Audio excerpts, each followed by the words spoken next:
चलिए आज इलेक्ट्रोकेमिस्ट्री का आज चालू करते हैं। किस चीज़ का? इलेक्ट्रोकेमिस्ट्री का सभी थ्योरी करके थ्योरी के साथ साथ इंपॉर्टेंट क्वेश्चन और जेईई मेंस नीट एडवांस सभी का रिवर्स शेयर करते हुए हम थ्योरी को कंप्लीट डिस्कशन करेंगे। तो चलिए चालू करते हैं। सबसे पहले इलेक्ट्रोकेमिस्ट्री को समझने के लिए सबसे पहले हमको इलेक्ट्रोलाइट समझना पड़ेगा। ये इलेक्ट्रोलाइट क्या होता है? क्या इलेक्ट्रोलाइट? ये इलेक्ट्रोलाइट क्या होता है ये पहले हम आपको समझना बहुत ज़रूरी है। तो चलिए इलेक्ट्रोलाइट को समझते हैं। तो यहाँ पर देखिए इलेक्ट्रोलाइट होता क्या है। जैसे मान लीजिए हम एक पानी लिए, इस डिब्बे में पानी लिए। इस डिब्बे में जब पानी लिए तो ये पानी का फॉर्मूला होता है H2O। जब H2O जला कोई ए बी मोलिक्यूल लिए, कोई मोलिक्यूल लिए, जैसे HCl लिए, तो ये क्या करेगा? पानी में डिसोसिएट हो जाएगा H+ और Cl- में। तो वही कहता है कि इलेक्ट्रोलाइट उसे कहता है जो कम्प्लीटली या पार्शियली आयनिक, मतलब जैसे पानी में जब हम NaCl को डालें तो NaCl क्या हो जाता है? आयनाइज हो जाता है Na+ और Cl- में। यही जो आयन में टूट जाता है तो कम्प्लीट डिसोसिएट हो गया पानी में, तो इसलिए कहता है। तो उसी सोल्यूशन को हम कहेंगे क्या? उसी सोल्यूशन को हम कहेंगे आपको क्या? Electrolyte solution. क्या कहेंगे? Electrolyte solution. जो पानी में कोई मॉलिक्यूल ए भी हम दिए तो वो क्या हो गया? पानी में डिसोसिएट हो गया A+ और B- में। उसी सोल्यूशन को हम क्या कहते हैं? इलेक्ट्रोलाइट्स कहते हैं, जो पानी में डिसोसिएट हो जाए। और चलिए अगला बात करते हैं। तो कहते हैं यहाँ पर देख लीजिए परिभाषा क्या है। दो solution is called electrolyte solution which contains ion. कहने का मतलब क्या? जब पानी में हम ए बी मोलिक्यूल्स आइए इसको डाल लेते हैं, क्या हो गया? ये आयनाइज हो गया, यानी A+ और B- में टूट गया, A- से टूट गया। इसी सोल्यूशन को ही हम कहेंगे क्या? इसी सोल्यूशन को हम कहेंगे क्या? Electrolyte solution. चलिए अगला कॉन्सेप्ट समझते हैं। जैसे यहाँ पर देख लीजिए कि एग्जाम्पल समझते हैं। यहाँ पर एक एग्जाम्पल समझ लीजिए। जैसे देखिए NaCl, जब वाटर में देखिए वाटर है तो वाटर में NaCl दिए तो NaCl क्या हो गया? Na और प्लस Cl- में टूट गया। Na और प्लस Cl- में टूट गया तो क्या हो गया? इसी को हम कहते हैं इलेक्ट्रोलाइट। यानी समझ ले सीधा सा, जब पानी में हम जैसे NaCl को डाले तो NaCl क्या हो गया? डिसोसिएट हो गया Na+ और Cl- में। तो इसी सोल्यूशन को ही कहेंगे इलेक्ट्रोलाइट सोल्यूशन। जो वाटर में घुल जाए ना उसी को क्या कहते हैं? Electrolyte solution. ये तो पूरा आयनाइज हो गया, NaCl क्या हो गया? पूरा रूप से टूट जाएगा Na+ और Cl- में। और उसी में जब हम वीक एसिड यानी CH3COOH के डालते हैं तो ये पूर्ण रूप से ये क्या होता है? डिसोसिएट नहीं होता पानी में।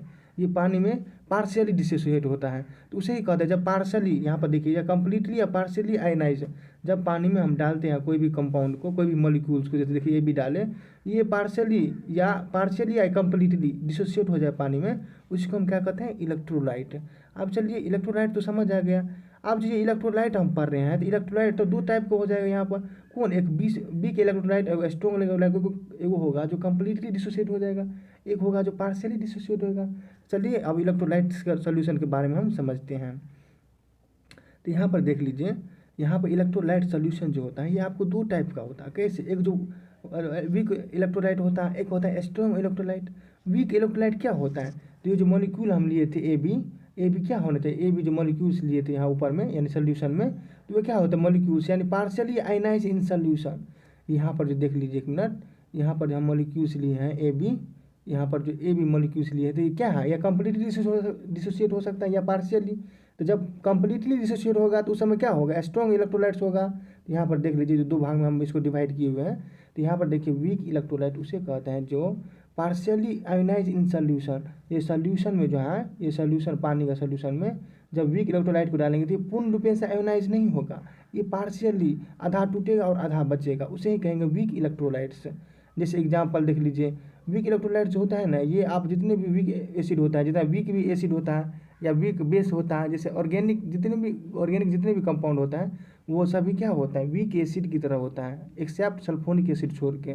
उसी प्रकार वीक बेस जो होता है ये ऑर्गेनिक वीक होता है। जितने भी ऑर्गेनिक कंपाउंड होते हैं ना, ऑर्गेनिक बेस होता है, वे सब क्या होता है? वीक बेस होता है। और चलिए देख लेते हैं आप स्ट्रॉन्ग इलेक्ट्रोलाइट किसे कहेंगे। तो कहता है कि ये स्ट्रॉन्ग इलेक्ट्रोलाइट जो होता है कम्प्लीटली आयनाइज इन सोल्यूशन, यानी सोल्यूशन में 100% डिसोसिएट हो जाए, यानी Na+, जैसे NaCl को जब पानी में देंगे तो कम्प्लीटली Na+ और Cl- में टूट जाता है। तो इसी को हम कहते हैं क्या? Strong electrolytes. लेकिन वीक इलेक्ट्रोलाइट्स में पार्शियली होता है, जैसे CH3O पूर्ण रूप से पानी में नहीं घुलेगा, आधा सीधा घुलेगा, उसी को कहते हैं आपको वीक इलेक्ट्रोलाइट। जैसे स्ट्रॉन्ग इलेक्ट्रोलाइट का एग्जाम्पल देख लीजिए। स्ट्रॉन्ग इलेक्ट्रोलाइट यहाँ के स्ट्रॉन्ग बेस भी हो सकता है, स्ट्रॉन्ग एसिड भी हो सकता है और स्ट्रॉन्ग साल्ट भी हो सकता है।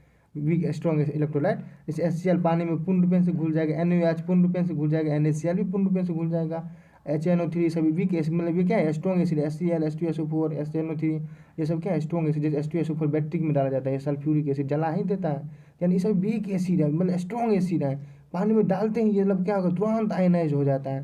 तो ये इसका देख लीजिए स्ट्रॉन्ग एसिड है जो पूर्ण रूप से आयनाइज हो जाएगा, HCl हो गया H2SO4 हो गया HNO3 हो गया। स्ट्रॉन्ग बेस NaOH QOH और BaOH के होल 2। साल्ट में देख लीजिए स्ट्रॉन्ग साल्ट हो गया NaCl CaCl2 KBr। अब चलिए हम समझते हैं कुछ एग्जाम्पल से। कहते हैं कि select strong and weak electrolytes, हमको इसको हम सेलेक्ट करें कौन इसमें से देखिए, जैसे HCl क्या है, तो HCl हम अभी देखें ये क्या है स्ट्रॉन्ग इलेक्ट्रोलाइट, क्योंकि ये पूर्ण रूप से आयनिक हो जाता है, लेकिन बेंजोइक एसिड होता है, बेंजोइक एसिड ये वीक इलेक्ट्रोलाइट होता है। अब तो हम अभी दिखा तो नहीं सकते हैं, लेकिन ये होता है वीक एसिड, थोड़ा ध्यान रखिए। और BaSO4 क्या होता है, BaSO4 ये स्ट्रॉन्ग इलेक्ट्रोलाइट्स होते हैं, ये BaSO4 क्या होता है स्ट्रॉन्ग इलेक्ट्रोलाइट है। वही प्रकार से NH4OH ये तो आप जानते हैं ये स्ट्रॉन्ग इलेक्ट्रोलाइट है, क्या है ये NH4OH क्या है अमोनियम हाइड्रोक्साइड, NH3 और H2O में टूट जाता है। अतः देखिए NH3 भले ही वीक एसिड है, ये तो वीक इलेक्ट्रोलाइट हो गया, लेकिन H2O जो होता है H2O से एक H+ ये लेकर NH4 और OH बन जाता है, जो एक क्या हो जाता है आपको यहाँ पर जो होता है आपको एक क्या हो जाता है स्ट्रॉन्ग इलेक्ट्रोलाइट्स हो जाता है। चलिए आप देख लीजिए CH3COH ये तो वीक एसिड है, ये वीक एसिड है इसलिए वीक इलेक्ट्रोलाइट हो गया। K2SO4 पोटेशियम सल्फेट ये बहुत स्ट्रॉन्ग इलेक्ट्रोलाइट्स होता है। यहाँ पर देखिए H2O जो होते हैं ना H2O भी आल्सो सेल्फ, मतलब H2O भी इलेक्ट्रोलाइट्स हैं, लेकिन इसमें क्या होता है जब 10,000 मॉलिक्यूल लीजिएगा तो इसमें से एक ही मॉलिक्यूल ब्रेक होता है, यानी H+ और OH में, तो इसलिए ये क्या होता है कि बहुत वीक इलेक्ट्रोलाइट होता है, इसलिए इसके बारे में हम नहीं चर्चा करते हैं। लेकिन ये सभी जो है ये सबको जो वाटर में डालिएगा तो HCl तुरंत आयनाइज हो जाता है, इसलिए स्ट्रॉन्ग इलेक्ट्रोलाइट्स होता है। आप चलिए कंडक्टेंस को समझते हैं, ये कंडक्टेंस क्या होता है, तो यहाँ पर चलिए हम कंडक्टेंस को समझते हैं। तो कंडक्टेंस जो होता है कंडक्टेंस का फार्मूला होता है रेसिप्रोकल ऑफ, देखिए conductance is the reciprocal of resistance, यहाँ पर कंडक्टेंस है, कंडक्टेंस जो होता है 1/r होता है, रेसिप्रोकल होता है रेजिस्टेंस का। तो यानी ये मतलब क्या हो गया कंडक्टेशन, ये रेसिप्रोकल, इसका मतलब क्या है, मीनिंग क्या है, चलिए वो तो हम समझते हैं, ये तो मैथमेटिकल ये फॉर्म है, लेकिन चलिए इसका रीजन हमको उपयोग क्या करना है, यूज़ क्या करना है इसमें, तो ये चलिए हम बताते हैं। ये जो कंडक्टेंस होता है कहते हैं कि major rate of flow electricity charge या करंट इज मेटालिक कंडक्टर या वायर या इलेक्ट्रोलाइट सॉल्यूशन। कहने का मतलब है जैसे कोई वायर है, इस वायर में जो कितना तेजी से करंट प्रवाह हो रहा है इस पूरा वायर में, उसी को क्या कहता है कंडक्टेंस, या वही यह कंडक्टेंस का एक और एग्जांपल है इलेक्ट्रोलाइटिक सोल्यूशन। जब पानी में, जहाँ पर देख लीजिए एक मिनट, जब पानी में इसको डालेंगे किसी भी इलेक्ट्रोलाइट्स को, तो वो इलेक्ट्रोलाइट कितना जल्दी इलेक्ट्रोलाइट यहाँ से यहाँ ट्रांसफर हो जाता है, यानी इजीली पूरा रूप से ट्रांसफर हो जाता है। यानी कहने का मतलब क्या है, पूरा रूप से टूट जाएगा और इधर से इधर जल्दी से जल्दी मॉलिक्यूल मूव करना लगेगा। फिर से समझिए, कहता है कंडक्टेंस जो होता है, कहता है कि the rate of flow of electricity, current कितनी मात्रा में मतलब फ्लो किया जाता है किसी भी सॉल्यूशन में, मेटालिक कंडक्टर या इलेक्ट्रोलाइटिक सॉल्यूशन। आप चलिए मेटालिक कंडक्टर और इलेक्ट्रोलाइटिक सॉल्यूशन समझते हैं, चलिए हम समझने का प्रयास करते हैं, एक मिनट। यहाँ पर चलिए हम चालू करते हैं, क्या यहाँ पर आप चालू करते हैं मेटालिक कंडक्टर और इलेक्ट्रोलाइटिक कंडक्टर।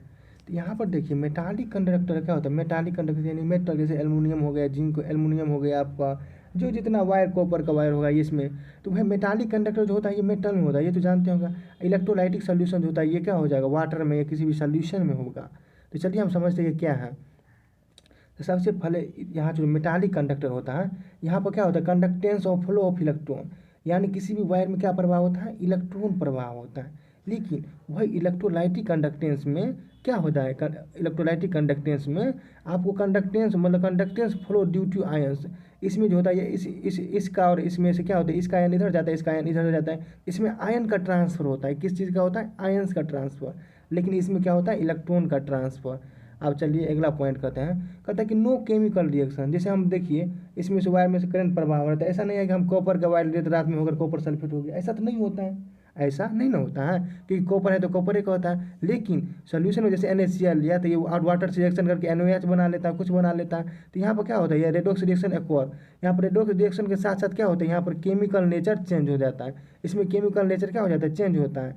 लेकिन यहाँ पर क्या होता है, chemical nature in metallic conductor same ड्यूटिंग प्रोसेस, कहना का मतलब जब हम करंट प्रवाह करेंगे कॉपर के वायर से, तो कॉपर का वायर तो कॉपर का वायर ही रहेगा, ऐसा नहीं कि कॉपर सल्फेट बन जाएगा। इसमें इसीलिए कहता है कि इसमें क्या होता है, इसका कंडक्टर का समय जो होता है, इसका क्या होता है, मेटालिक कंडक्टर सेम होता है, लेकिन इसमें केमिकल नेचर को होने के कारण इसमें क्या होता है, चेंज हो जाता है, इधर का आयन इधर का, इधर इधर का इधर, ये आपस में रिएक्शन कर लेता है। लेकिन ये मेटालिक कंडक्टर में ऐसा नहीं होता है।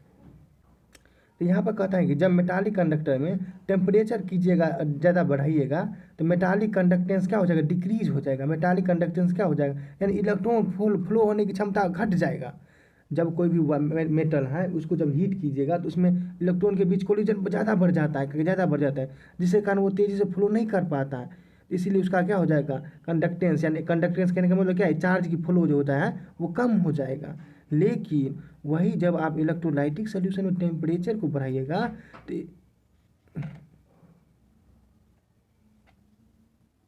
तो यहाँ पर देखिए, यहाँ पर क्या होता है, यहाँ पर होता है टेम्परेचर जब इनक्रीज, ये तो हम बता दिए हैं, अभी फिर बता दें, टेम्परेचर जब इंक्रीज कीजिएगा मेटालिक कंडक्टर में, तो यहाँ पर मेटालिक कंडक्टेंस यानी मेटल में जो है इलेक्ट्रॉन फ्लो होने की क्षमता घट जाएगी। क्यों? क्योंकि जैसे वायर है तो इसमें क्या हो जाएगा, जब गर्म कीजिएगा तब ये इसका इलेक्ट्रॉन की कोलिजन बढ़ जाता है, यानी ऐसे ऐसे होने लगता है। लेकिन जब वायर होता है तो वायर में ऐसे ऐसे होने लगता है, तो ऐसे में थोड़ा ज़्यादा पथ तैयार करके आगे बढ़ता है। लेकिन जब टेम्परेचर हो जाता है तो ऐसे ज़्यादा एनर्जी होने के कारण ऐसे ऐसे मूव होने लगता है, जिसके कारण वो जो उसका फ्लो होने की क्षमता उसे कम हो लगती है धीरे धीरे। लेकिन वही जब इलेक्ट्रोलाइट सोल्यूशन, यानी जब वाटर, जैसे इसमें इलेक्ट्रोलाइट सोल्यूशन में इसमें तो पानी होता है, जब पानी को हीट कीजिएगा तो क्या होगा, मॉलिक्यूल्स यानी आयन जो होगा, कोई भी चार्ज, और रेट इसकी फ्लो ज़्यादा हो जाएगी, यानी तेज़ से बहने लगेगी, और उसकी कंडक्टेंस क्या हो जाएगा, बढ़ जाएगा। कंडक्टेंस कहने का मतलब कि चार्ज की फ्लो जो होता है, ये चार्ज यानी यहाँ पर आयन की फ्लो यहाँ तेज़ी हो जाता है। तो अब चलिए एक चीज़ देख लेते हैं। तो यहाँ पर तो ये हो गया इलेक्ट्रोलाइटिक और मेटालिक कंडक्टेंस। अब चलिए, हमको तो ये पढ़ना नहीं है, ये तो फिजिक्स का है। तो अब हम ये चलिए चर्चा करते हैं कि इलेक्ट्रोलाइटिक जो कंडक्टेंस है ये किस किस चीज़ पर डिपेंड करेगा, फैक्टर इफेक्टिंग हम चलिए दिखते हैं। जैसे यहाँ पर देख लीजिए, वो इलेक्ट्रोलाइटिक सोल्यूशन में जो affecting of temperature, factor of affecting, मतलब जैसे मान लीजिए इलेक्ट्रोलाइटिक सोल्यूशन में क्या किए, टेम्परेचर इंक्रीज किए, इसमें अगर टेम्परेचर इंक्रीज करेंगे तो मोलिक्यूल्स क्या हो गया, इसका मोलिक्यूल्स और तेज़ से अथी होने लगेगा। तो वही चलिए पहला है, कहता है कि जब टेम्परेचर को इंक्रीज करेंगे तो इलेक्ट्रोलाइटिक कंडक्टेंस कहने का मतलब कि चार्ज का फ्लो, कहता है इलेक्ट्रोलाइटिक कंडक्टेंस इंक्रीजेज, क्या हो जाएगा, इलेक्ट्रोलाइटिक कंडक्टेंस क्या हो जाएगा, इंक्रीज, यानी चार्ज की फ्लो, मतलब चार्ज करने का मतलब आयन का फ्लो जो होगा ये तेज होने लगेगा, ड्यू टू इंक्रीज ऑफ मूवेशन ऑफ आयंस इन सोल्यूशन का जो मूवमेशन होगा, यानी आयंस का जो मूव होने का क्षमता होगा, ये धीरे धीरे बढ़ने लगेगा जब हम हीट देते जाएंगे, तो जब टेम्परेचर इंक्रीज करते जाएंगे। चलिए दूसरा फैक्टर देखते हैं। कहता नेचर ऑफ इलेक्ट्रोलाइट यानी कंडक्टेंस डायरेक्टली प्रोपोर्शनल होता है number of ions electrolyte solution. कहता है अगर किसी भी सोल्यूशन में जितना आयंस रहेगा उतना ज़्यादा कंडक्टेंस होगा, उतना ज़्यादा क्या होगा, कंडक्टेंस कहने का मतलब क्या, उतना ज़्यादा चार्ज फ्लो होगा। कंडक्टेंस क्या है, उतना चार्ज या आयन उतना ज़्यादा फ्लो होगा। यानी कहता है कि जितना सोल्यूशन में आयन रहेगा उतना ज़्यादा कंडक्टेंस होगा, उतना जल्दी चार्ज फ्लो होगा, वही ये लिखा गया है। जैसे एग्जाम्पल्स हम इसको समझते हैं। तो यहाँ पर जैसे देख लीजिए, कहता है कि 1 मोल HCl लीजिए और 1 मोल CH3COH ले लीजिए। बताइए इसमें से कौन ज़्यादा मूवमेशन करेगा, वाटर में, पानी में कौन ज़्यादा मूव करेगा जल्दी, इसमें से कौन मूव करेगा। तो चूंकि हम जानते हैं HCl जो होता है ये स्ट्रॉन्ग इलेक्ट्रोलाइट होता है, तो ये पानी में क्या हो जाएगा, जैसे 1 मोल HCl लिए तो 1 मोल जब लेंगे, जब डिसोसिएट नहीं होगा, 0 होगा, जब ये मान लीजिए ये पूरा HCl डिसोसिएट होगा तो ये 1 हो गया। तो यहाँ पर 2 मोल फॉर्मेशन हो रहा है, यहाँ पर 2 मोल फॉर्मेशन हो रहा है, यानी एक मोल इसका H+ का, 1 मोल Cl- का। यानी जब 1 मोल लिए HCl तो जब पानी में डिसोसिएट हो गया तो H+ और Cl- बन गया, यानी 1 मोल दोनों बन गया। तो यहाँ पर 2 मोल बन चुका है, यानी पूर्ण रूप से क्या हो गया, डिसोसिएट हो गया वाटर में। और जब डिसोसिएट होगा तो ईजिली ये मूव करेगा, पानी में ईजिली मूव करेगा। लेकिन वहीं पर 1 मोल जब CH3COH लिए हुए हैं, इसमें क्या होता है, CH3COH ये पानी में पूर्ण रूप से डिसोसिएट नहीं होता। यानी पानी में जैसे हम मान लीजिए 1 मोल CH3 लिए हैं, जब डिसोसिएट नहीं होता 0 हुआ। जब हम मान लीजिए इसमें से X डिसोसिएट हो गया तो ये बना X, जब X बना तब ना -X, इसमें एक में से -X घट गया। तो यानी यहाँ पर कहने का मतलब, यहाँ पर जो 1+ यहाँ पर जो है क्या, इसमें जो होता है CH3COH जो होता है पूर्ण रूप से वाटर में डिसोसिएट नहीं होता, जिसके कारण जो होता है इसका मूवमेशन कहने का मतलब कि ये जो होता है कम मूव करेगा पानी में। क्यों? क्योंकि ये पूर्ण रूप से डिसोसिएट नहीं होता। लेकिन वही जो होगा वही जो HCl 1 मोल HCl जो होगा ये स्ट्रॉन्ग इलेक्ट्रोलाइट होने के चलते ये पानी में इजीली मूव करेगा और पूर्ण रूप से HCl डिसोसिएट हो जाता है। यही इसका रीज़न है। कहता है कि पानी में मूवमेशन की एनर्जी यानी ज़्यादा इलेक्ट्रोलाइट होगा, स्ट्रॉन्ग इलेक्ट्रोलाइट पानी में इजीली मूव करेगा, अभी इलेक्ट्रोलाइट उतना कम करेगा। जैसे देख लीजिए NaOH क्या है, ये स्ट्रॉन्ग बेस है। क्या है स्ट्रॉन्ग बेस, तो इसका ये इजीली पानी में आयोनाइज हो जाएगा, मतलब Na+OH- में, तो इजीली ये मूव करेगा पानी में। NH4OH जो होता है ये एक वीक एसिड होता है। क्या होता है, वीक एसिड होता है, जिसके कारण ये उतना अच्छा रूप से आयोनाइज नहीं हो पाता है, नहीं हो पाता है, इसलिए इसका कंडक्टेंस जो होगा कम होगा। लेकिन वहीं पर NaOH का कंडक्टेंस ज़्यादा होगा। क्यों, क्योंकि इजीली पानी में मूव कर सकता है और इजीली डिसोसिएट हो जाता है। तो यहाँ पर देख लीजिए कंडक्टेंस यानी इलेक्ट्रॉन फ्लो होने की क्षमता ज़्यादा किस में होगी, NaOH में। NaOH क्या है, स्ट्रॉन्ग इलेक्ट्रोलाइट है, तो इसीलिए क्या हो, उसका आयनाइज हो जाएगा, यानी आयन के रूप में टूट जाएगा। Na+ और OH में, OH- में NH4OH भी टूटेगा, लेकिन बहुत कम मात्रा में टूटता है इसके तुलना में। तो इसीलिए NaOH का कंडक्टेंस यानी आयन्स का फ्लो होने की क्षमता NaOH का ज़्यादा है NH4OH के तुलना में। चलिए अगला क्वेश्चन और नोट्स करते हैं। कहता है कि नोट, स्ट्रॉन्ग इलेक्ट्रोलाइट जो होता है वो डायरेक्ट कंडक्टेंस के डायरेक्टली प्रोपोर्शनल होता है साइज का, और इन्वर्सली प्रोपोर्शनल होता है चार्ज का। आप समझिएगा ये कितना इंपॉर्टेंट है, आपको हम समझाते हैं आगे। कहने का मतलब क्या है, यहाँ पर जो है कंडक्टेंस जो होता है, जितना बड़ा साइज रहेगा जितना बड़ा साइज रहेगा वो उतना ज़्यादा वाटर में मूव करेगा। लेकिन आप लोग को लगता होगा यार जितना छोटा साइज रहेगा वो ज़्यादा पानी में जल्दी से मूव करेगा, लेकिन ऐसा नहीं होता है। क्यों नहीं होता, क्योंकि हाइड्रेट आयन, जैसे यहाँ पर मान लीजिए कोई Na+ आ गया, तो यहाँ पर क्या होता है, वाटर का मॉलिक्यूल जैसे छोटा साइज होगा तो चारों तरफ से घेर लेगा, चारों तरफ से क्या होगा, घेर लेगा, तो एक बड़ा हाइड्रेट बना लेगा बड़ा। अब ये इतना बड़ा मूव होने में बहुत, जैसे छोटा रहेगा ना, जैसे Na+ छोटा था, इसमें क्या किया, पानी का जो होगा हाइड्रेट है ना, इसमें से H2O का मॉलिक्यूल बहुत ज़्यादा मात्रा में डूब जाएगा छोटा रहेगा तो। लेकिन वही जब वहीं पर जब बड़ा साइज का कोई आइटम रहेगा बड़ा साइज का, तो उसका हाइड्रेट आयन नहीं उतना बनेगा, उसका बहुत ही कम बनेगा। इसीलिए वो जो होता है जितना बड़ा साइज रहेगा उतना ज़्यादा उसका कंडक्टेंस होगा। इसमें इसका ऑर्डर है, आप समझे, नहीं समझते हैं तो आप चलिए एग्जाम्पल हम समझाते हैं। जिसे हम बताएंगे Na+, Mg2+, Al3+, Zr4+। बताइए इसमें कंडक्टेंस किसका ज़्यादा है, तो कंडक्टेंस सबसे ज़्यादा किसका होगा, चलिए ये देखते हैं। सबसे पहले कहता है कि स्ट्रॉन्ग इलेक्ट्रोलाइट, यहाँ पर देखिए कंडक्टेंस डायरेक्टली प्रोपोर्शनल होता है किसका, साइज का। सबसे पहले देखिए साइज बड़ा किस में है, साइज की बड़ा है। इसके बाद सबसे पहले चार्ज देखिएगा, क्या देखिएगा, चार्ज डोमिनेशन। जितना कम चार्ज उसका क्या होगा, जितना कम चार्ज उसका उतना ज़्यादा कंडक्टेंस। यानी जैसे मान लीजिए Na+ है, Na+ पे एक ही चार्ज है, तो इसका बहुत कम अथी आएगा घेरने के लिए, क्या हाइड्रेट आएगा। लेकिन वहीं पर जैसे मान लीजिए कोई Zr4+ है, इसमें 4 गो प्लस आयन है, तो इसके लिए चारों तरफ से बहुत ज़्यादा आएगा इसमें, क्योंकि ज़्यादा है ना, प्लस ज़्यादा है तो वह ज़्यादा ग्रुप आएगा। इसीलिए सबसे पहले देखिए कंडक्टेंस का ऑर्डर निकालते समय सबसे पहले क्या कीजिएगा, चार्ज देखिएगा। जब चार्ज सेम रहेगा तब आप साइज पर जाइएगा, लेकिन पहले चार्ज पर देखिएगा जिसका चार्ज कम उसका कंडक्टेंस ज़्यादा, ये ऑर्डर है निकालने का।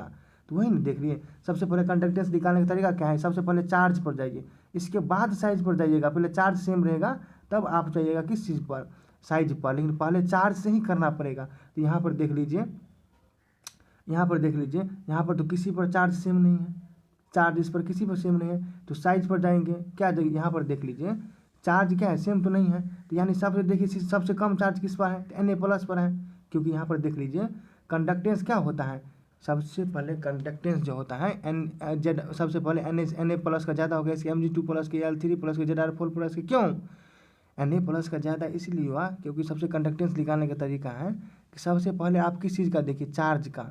जिसमें कम चार्ज उसका कंडक्टेंस ज़्यादा, क्योंकि उसका हाइड्रेट आयन बहुत कम बनेगा, इसलिए Na+ का ज़्यादा कंडक्टेंस हो जाता है Mg2+ के, इसके बाद Al3, इसके बाद Zr4+। क्यों होता है, क्योंकि यहाँ पर देखिए, यहाँ पर जो कंडक्टेंस जो होता है ना, ये चार्ज देखिए सबका क्या है, साइज करीब करीब एक ही अथी को होता है, तो इसलिए यहाँ पर चार्ज पर जाइएगा। तो चार्ज पर जाइएगा ना सबसे पहले मेरे दोस्त, एक मिनट, तो वही चार्ज देखिएगा। तो यहाँ पर देख लीजिए, यहाँ पर क्या है, सबसे चार्ज कम किसका है, Na+ का, इसीलिए Na+ ज़्यादा कंडक्टेंस होगा। उसी प्रकार देख लीजिए PO4 SO4 - 2 Cl-। बताइए इसमें सबसे ज़्यादा कंडक्टेंस किसका होगा, इसमें जो होगा क्लोरीन का कंडक्टेंस ज़्यादा हो, क्योंकि इसके पास चार्ज कम है, इसका पास क्या है, चार्ज कम है।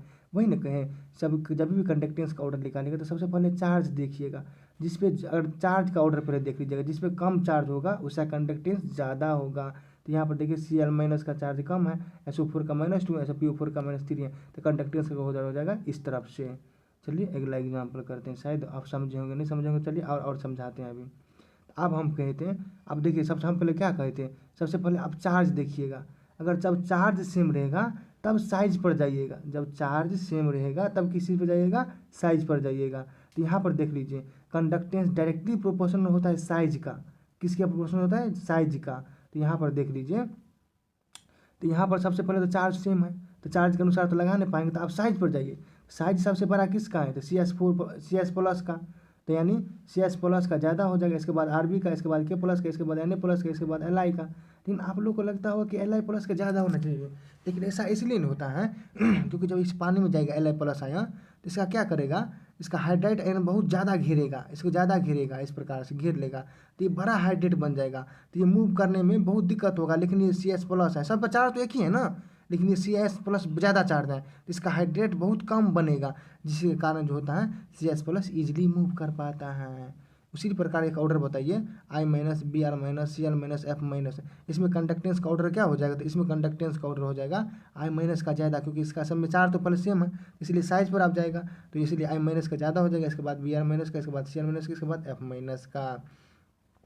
उसी प्रकार बताइए NaCl और KCl और CaCl, तो बताइए इसमें सबसे ज़्यादा किसका हो, यहाँ पर देख लीजिए चार्ज तो सभी में सेम है, Na प्लस C मतलब K प्लस मतलब सभी पर 1 चार्ज है, Cl माइनस पर भी 1 चार्ज है, तो आप किस चीज़ पर जाएंगे, साइज पर। तो Na का साइज और K का साइज और CS का साइज, तो CS का साइज सबसे बड़ा होता है, इसके बाद K का होता है, इसके बाद Na का होता है, K मतलब पोटेशियम होता है 19 होता है, सोडियम 11 होता है, इसलिए यहाँ पर क्या है मास नंबर ज़्यादा, तो इसके बाद साइज भी ज़्यादा, तो इसलिए यहाँ पर सबसे बड़ा साइज किसका है, CL का, इसके बाद KCl का, इसके बाद NaCl का। आई होप कि आप समझे होंगे। चलिए एक और चीज़ समझते हैं, कहता है कि वीक एसिड और वीक बेस, वीक एसिड और वीक बेस में क्या होता है, कंडक्टेंस जो होगा वीक एसिड और वीक बेस में क्या होगा, कंडक्टेंस डायरेक्टली प्रोपोर्शनल होगा एसिडिक एसिडेंट का, जितना ज़्यादा एसिडिक होगा उतना ज़्यादा कंडक्टेंस होगा। वीक एसिड में जितना ज़्यादा एसिडिक यानी वीक ही एसिड होगा तो उसमें क्या होगा, एसिडिक स्ट्रेंथ ज़्यादा तो कंडक्टेंस ज़्यादा, बेसिक स्ट्रेंथ ज़्यादा तो कंडक्टेंस ज़्यादा। चलिए एक एग्जाम्पल समझते हैं, जैसे 1 मोल CH3 मतलब यहाँ पर देखिए HCOOH लिए, 1 मोल CH3COH लिए, तो बताइए इसमें से इस कंडक्टेंस किसका ज़्यादा होगा। तो सबसे पहले तो एसिडिक ऑर्डर निकालिए, तो एसिडिक ऑर्डर इस दोनों में से सबसे ज़्यादा किसका आएगा, तो HCOH का आएगा। क्यों, क्योंकि यहाँ पर जो है HCOH जो होता है यहाँ पर H इस प्रकार से यहाँ पर H प्लस I लगाते हैं और CH3 भी प्लस I लगाता है, लेकिन ये आयन जब CH3 प्लस क्या होता है, इलेक्ट्रॉन देता है, I प्लस क्या होता है, इलेक्ट्रॉन देता है, ये आप लोग पढ़े होंगे इंडक्टिव इफेक्ट में। यहाँ पर कम इंडक्टिव इफेक्ट है, यहाँ पर बहुत ज़्यादा है, जिससे कारण इलेक्ट्रॉन अनस्टेबल होने लगता है, लेकिन यहाँ पर क्या होता है थोड़ा ही देता है चार्ज, इसलिए इसका एसिडिक स्ट्रेंथ ज़्यादा हो जाता है। तो जी यहाँ पर देख लीजिए, तो एसिडिक स्ट्रेंथ का ऑर्डर क्या है, SCOH के ज़्यादा हो जाएगा CH3OH से। अब वही होता है ऑर्डर ना, कंडक्टेंस ज़्यादा, कंडक्टेंस कब ज़्यादा होगा, जब एसिडिक स्ट्रेंथ ज़्यादा, तो यहाँ पर देख लीजिए एसिडिक HCOH का ज़्यादा है CH3COH की तुलना में, इसलिए कंडक्टेंस का भी ऑर्डर हो जाएगा वही जो एसिडिक स्ट्रेंथ का ऑर्डर है। तो एसिडिक स्ट्रेंथ का ऑर्डर हो गया SCOH CH3OH, उसी प्रकार कंडक्टेंस का हो जाएगा SCOH और CH3COH, क्योंकि यहाँ पर प्लस I इफेक्ट का कारण होता है। कैसे देख लीजिए, और समझाते हैं। H प्लस जो होगा, H प्लस यहाँ आपको थोड़ा I प्लस लगाएगा, क्योंकि इंडक्टिव इफेक्ट होता है, ये बहुत कम इंडक्टिव इफेक्ट होता है, लेकिन CH3 प्लस ज़्यादा लगाता है, ये 17 गुना रेट बढ़ा देता है, जो 17 गुना ज़्यादा इलेक्ट्रॉन देता है H प्लस की तुलना में, तो इसीलिए थोड़ा ये जिसमें ज़्यादा इलेक्ट्रॉन देने के कारण ये अनस्टेबल होने लगता है, ये थोड़ा कम अनस्टेबल होगा, तो इसलिए इसमें ज़्यादा एसिडिक यही होता है। चलिए एक प्रीवियस ईयर जेईई मेंस का क्वेश्चन हम कर लेते हैं। कहता है कि the decreasing order of electrical conductivity of the flowing aqua solution, हमसे पूछ रहा है बताइए 1 मोल फॉर्मिक एसिड और 1 मोल एसिडिक एसिड और 1 मोल बेंजोइक एसिड, बताइए इसका ऑर्डर क्या होगा, इसका ऑर्डर किस चीज़ का ऑर्डर बताइए, इसमें से कंडक्टेंस का ऑर्डर क्या होगा, या कंडक्टिविटी पूछ रहा है, यानी बताइए इलेक्ट्रिकल कंडक्टिविटी मतलब वही होगा कंडक्टेंस, यानी इसमें ज़्यादा कौन सबसे ज़्यादा कंडक्टेंस होगा, किस में ज़्यादा होगा। तो चूँकि हम यहाँ पर सबसे पहले निकाले हैं, यहाँ पर अभी निकाले हैं ना, यहाँ पर फॉर्मिक एसिड यानी HCOH का और एसिटिक एसिड CH3COH का, तो यहाँ पर देख लीजिए फॉर्मिक एसिड का यानी HCOH का ज़्यादा होगा CH3COH का। अब हम सिर्फ एक ही बचा है बेंजोइक एसिड, ये क्या बचा है, बेंजोइक एसिड को हम कहाँ देंगे। तो सबसे पहले हम एक चीज़ देख लिए, HCOH तो सबसे ज़्यादा है, HCOH का ज़्यादा है CH3 को तुलना में, हाँ। लेकिन बेंजोइक एसिड होता है ये बीच में आ जाता है, बीच में ये तो HCOH और CH3 में तो हम ये जानते हैं कि HCOH का क्या होता है, ये कंडक्टेंस ज़्यादा होता है क्योंकि ये ज़्यादा एसिडिक स्ट्रेंथ होता है CH3 को तुलना में। लेकिन ये जो होता है इसका बेंजोइक एसिड COH, इसका जो होता है इसका बीच में हो जाता है। क्यों हो जाता है ये समझ लेते हैं। यहाँ पर जो HCOH बनाएगा तो इसमें इक्वल रेजोनेटिंग स्ट्रक्चर आता है, लेकिन जब इसका रेजोनेंस स्ट्रक्चर बनाते हैं तो इक्वल नहीं आता है, जिसके कारण यहाँ पर ये बीच में आ जाता है। ये एक्चुअली आपको केमिस्ट्री का ऑर्गेनिक का भी हो गया, इंडक्टिव इफेक्ट का क्वेश्चन, और ये फिजिकल का, दोनों पार्ट फेट कर किया गया क्वेश्चन यहाँ पर, यानी दोनों मिक्सिंग क्वेश्चन है, इसलिए आपको थोड़ा समझने में कम दिक्कत होते होगा। चलिए आप समझते हैं अगला क्वेश्चन, अगला बात एक नोट समझ लीजिए। कहता है कि कंडक्टेंस ऑफ H प्लस और OH are very very high due to Grotthuss effect. Grotthuss से आपने देखा था कि कंडक्टेंस जो होता है H प्लस आयन और OH माइनस का सबसे ज़्यादा होता है, या भले ही जैसे जब हमको स्ट्रोंग और स्ट्रोंगे में हमको तुलना करे पड़ेगा कि बताइए किसका इलेक्ट्रोलाइट सबसे ज़्यादा होगा, किसका इलेक्ट्रोलाइट का मतलब कंडक्टिविटी इलेक्ट्रोलाइट सबसे ज़्यादा होगा। तो मान कंडक्टिव इलेक्ट्रोलाइट मतलब कहने का मतलब क्या होगा, किसका ज़्यादा आयन जल्दी इजीली मूव करेगा और किसका स्ट्रोंग में। अब स्ट्रोंग में हम तुलना करना सीखते हैं। तो जैसे देखिए HCl लिया और NaCl 1 मोल लेंगे, लेकिन हम क्या कहें यहाँ पर ग्रोथ से फिर क्या कहते हैं कि H प्लस और OH minus are very very higher large due to growth effect. Conductance जो होता है H प्लस आयन या OH माइनस वाले का ज़्यादा होता है। क्यों होता है, तो जैसे यहाँ पर समझ लीजिए, जैसे ये OH है, यहाँ पर पहले चलिए OH ये नहीं था, यहाँ पर OH यहाँ था, यहाँ पर H था, तो ये क्या किया, ये H प्लस आयन क्या आएगा, इससे हाइड्रोजन बॉन्ड बनाने लगा, यहाँ पर 3 बॉन्ड बनने लगा, तो ये हाइड्रोजन टूट जाएगा, तो ये हाइड्रोजन फिर यहाँ पर अटैक करेगा, यहाँ पर करेगा तो फिर ये हाइड्रोजन टूट जाएगा, ये हाइड्रोजन टूट जाएगा तो ये फिर यहाँ पर अटैक करेगा, यहाँ पर अटैक करेगा तो ये यहाँ पर ये बन जाएगा, H प्लस बन जाएगा। तो इसी प्रकार से चैन के रूप में ट्रांसफ़र होता है। लेकिन मान लीजिए आप ही मान लीजिए यहाँ पर कोई मार्कर का है, यहाँ पर हमको जाना है तो आप दौड़ के जाइएगा, लेकिन एक है कि ये यहाँ पर से जैसे H प्लस गया है तो यहाँ पर एक ही कंपाउंडे के थ्रू गया है, लेकिन यहाँ पर हमको दौड़ के जाना है, तो दौड़ के जब जाएंगे तो ज़्यादा टाइम लगेगा, लेकिन यहाँ पर ऐसे करके एक आदमी को यहाँ पर दिए, इसके फिर इसके बाद इसको दे दिए, इसके बाद इसको दे दिए, तो ये इजीली ट्रांसफ़र हो गया। नहीं समझे, यहाँ पर जैसे मान लीजिए हम आपको कहेंगे 1 किलोमीटर दौड़ के जाइए, 1 किलोमीटर कोई सामान लेकर जाइए, हम क्या करेंगे 1 ही किलोमीटर में 100 आदमी को लगा देंगे, या थोड़ा देर इसको दे देंगे, थोड़ा देर इसको दे देंगे, थोड़ा देर इसको दे देंगे, इसमें क्या होगा जल्दी से चला जाएगा। लेकिन आप अकेले लेकर यहाँ पर 1 किलोमीटर जाइएगा तो थोड़ा धीरे जाइएगा। इसलिए यहाँ पर होता है कि H प्लस और OH माइनस का वेरी हाई कंडक्टेंस होता है। क्या होता है, वेरी हाई कंडक्टेंस होता है। ये आपस के मॉलिक्यूल है टूट कर ये तुरंत पहुँचा देते हैं H प्लस आयन को, यहाँ से यहाँ तक पहुँचा दिया। लेकिन वह देखिए दूसरे में ऐसा नहीं होता है, जैसे NaCl में इस प्रकार नहीं होता है, ये आयंस अपने मूव करता है। लेकिन OH H2O का मॉलिक्यूल से H प्लस होता है, ये इस प्रकार से मॉलिक्यूल्स के रूप में बहता है। तो इसीलिए कंडक्टेंस ऑफ H प्लस और OH minus very high due to Grotthuss effect. Grotthuss साहब ने ऐसा देखा था, इसीलिए ग्रोथस इफेक्ट इसे कहा गया है। तो बताइए 1 मोल HCl और 1 मोल NaCl में किसका जो होगा कंडक्टेंस ज़्यादा होगा। तो ऑफकोर्सली HCl का ज़्यादा होगा, क्योंकि ये H प्लस है, यहाँ पर H प्लस है, इसमें तो कोई यहाँ पर तो कोई नहीं है, और दोनों तो स्ट्रॉन्ग इलेक्ट्रोलाइट है, तो इसीलिए H प्लस बोले को HCl का ज़्यादा कंडक्टेंस होगा। आई होप कि समझे होंगे। उसी प्रकार 1 मोल NaOH और 1 मोल मतलब NaCl दोनों तो स्ट्रॉन्ग इलेक्ट्रोलाइट है, लेकिन यहाँ पर ग्रोथस इफेक्ट क्या कहता है कि यहाँ पर देखिए Na मतलब H प्लस या OH माइनस रहेगा, उसका कंडक्टेंस ज़्यादा रहेगा। तो देखिए 1 मोल मतलब यहाँ पर OH है, यहाँ पर तो NaCl है, यहाँ पर कोई नहीं है, इसलिए OH वाला का कंडक्टेंस ज़्यादा होगा NaCl की तुलना में। चलिए एक और चीज़ समझ लेते हैं। तो चूँकि चल लेते हैं कंडक्टेंस ज़्यादा डायरेक्टली इन्वर्सली प्रोपोर्शनल होता है विस्कोसिटी का, ये बात आप समझे होंगे, नहीं समझेंगे तो चलिए आप आगे कभी समझाएंगे। अब चलिए यूनिट ऑफ कंडक्टेंस बारे में हम क्या पढ़े थे, रेसिप्रोकल ऑफ रेजिस्टेंस, सी बराबर क्या पढ़े थे 1/r, रेसिप्रोकल ऑफ रेजिस्टेंस का ये फार्मूला पढ़े थे, तो 1/r हो गया। अब चूँकि जानते हैं रेजिस्टेंस का मतलब ऐसा यूनिट क्या होता है, ओम होता है। रेजिस्टेंस का ऐसा यूनिट क्या होता है, ओम, या ओम को ऊपर ले जाएंगे तो क्या होगा पर ओम हो जाएगा, मतलब पर इन्वर्स ओम हो जाएगा। या पर ओम को जो है हम केमिस्ट्री में सीमेन लिखते हैं, क्या लिखते हैं सीमेन, ये साइंटिस्ट था सीमेन, तो अपने नाम पर इसको सीमेंस रख दिए। पर ओम भी कह सकते हैं या सीमेंस भी कह सकते हैं, लेकिन साइंटिस्ट लोग के नाम पर हम सीमेंस रखते हैं केमिस्ट्री में। तो ये हमको पूछना है कि ऐसा यूनिट बताइए, तो ये जो कंडक्टेंस का ऐसा यूनिट हो जाएगा सीमन हो जाएगा या पर ओम हो जाएगा, या सीमेन या पर ओम, यही हो गया कंडक्टेंस का यूनिट। अब चलिए हम समझते हैं यहाँ पर अब यहाँ पर हम चलिए समझते हैं यहाँ पर कंडक्टिविटी या स्पेसिफिक कंडक्टेंस क्या होता है। आप हम सबसे पहले पढ़े थे कंडक्टेंस, आप पढ़ेंगे स्पेसिफिक कंडक्टेंस या कंडक्टिविटी, बात वही हो गया। अब चूंकि हम अभी समझाएंगे, लेकिन पहले आप मैथमेटिकली आप प्रूफ कीजिए क्या क्या होता है।